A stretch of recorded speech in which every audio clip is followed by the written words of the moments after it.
జాతీయ గీతం వందే మాత్రం 150 సంవత్సరాలు పూర్తి చేసుకుంటున్న సందర్భంగా దేశ ప్రజల్లో ఐక్యత, దేశభక్తిని పెంపొందించడమే లక్ష్యంగా సామూహిక గీతాలాపన జరిగింది. మహబూబాబాద్ జిల్లా కేంద్రంలోని కలెక్టరేట్ సమావేశ మందిరంలో జిల్లా కలెక్టర్ అద్వైత్ కుమార్ సింగ్, అడిషనల్ కలెక్టర్లు, ఉద్యోగులతో కలిసి వందే మాత్రం గీతాలాపన చేశారు. అంతేకాదు జిల్లాలోని ప్రభుత్వ కార్యాలయాలతో పాటు ప్రభుత్వ, ప్రైవేట్ పాఠశాలల్లో వందే మాత్రం గీతాలాపన చేశారు. స్వాతంత్ర్య పోరాటంలో వందే మాత్ర గీతం ఉద్యమకారులకు మనోబలాన్ని ఇవ్వడమే కాకుండా సామాన్యులను సమర యోధులుగా మార్చింది. మహాకవి బంకించంద్ర చటర్జీ రచించిన ఆనంద్ మఠ్ నవలలో వందే మాత్రం గేయం ఒక భాగం.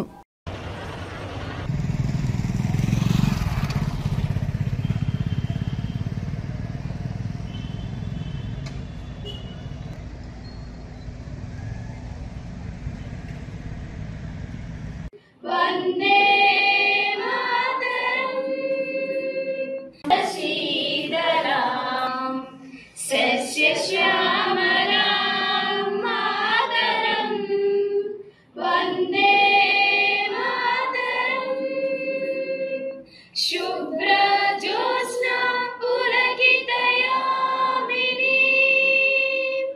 పుల్లకుసుమిత ద్రుమదల శోభినీ సుహాసిని సుమధుర భాషిని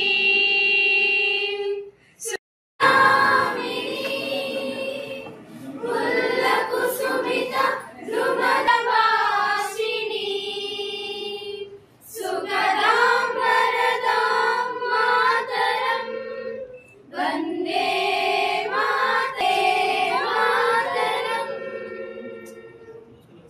జనాల్లో ఉత్తేజాన్ని నింపొందించిన ఏకైక గీతం వందే మాతరం.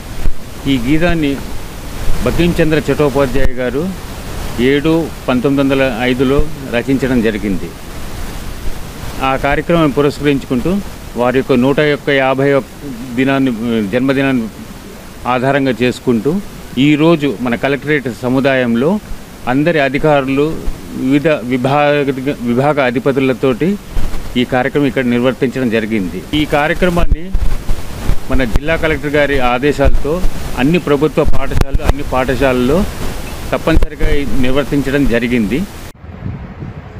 వందే మాతరం గీతాన్ని రచించి భారతదేశ ప్రజలకు, ప్రజానికానికి అందించి 150 సంవత్సరాలు పూర్తి చేసుకునే సందర్భంగా ఈరోజు మహబూబాబాద్ జిల్లా వ్యాప్తంగా జిల్లా కలెక్టర్ గారి ఆదేశాల మేరకు అన్ని ప్రభుత్వ పాఠశాలలు, విద్యా సంస్థలు, ప్రభుత్వ కార్యాలయాలు ప్రతి ఒక్కరూ జాతీయ గీతాన్ని ఆలపించడం జరిగింది.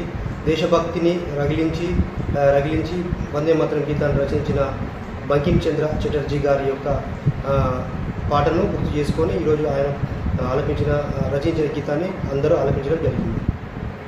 జిల్లా వ్యాప్తంగా ఈ కార్యక్రమాన్ని విజయవంతం చేసిన ప్రతి ఒక్కరికి పేరు పేరున కృతజ్ఞతలు తెలియజేస్తున్నాము.